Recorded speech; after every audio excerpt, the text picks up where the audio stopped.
एवढा भारी लागाला, एवढा भारी लागाला, खार तर खायची गिनत नाही, किती पण खावा. काय सांगू तुम्हाला, बघताच असं पाणी सुटलं पाहिजे, चा चा चा चा चा चा. तोंडाला म्हणते काही पण नका म्हणू. काय गाळा करता एकच नंबर आहे, झणझणीत गाळण कैरीचा. 1 महिन्यामध्ये 5 किलो खार खाल्लाय मी, खरं सांगायचं तरी मन भर नाही. असे मला डोळे नाही मारते, मी खार खाते आणि दाजीला डोळा मारते असा.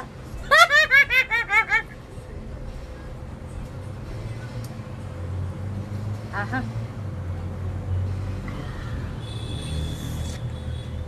अरे ला ला ली ला ला ला ला ला ला ली ला ला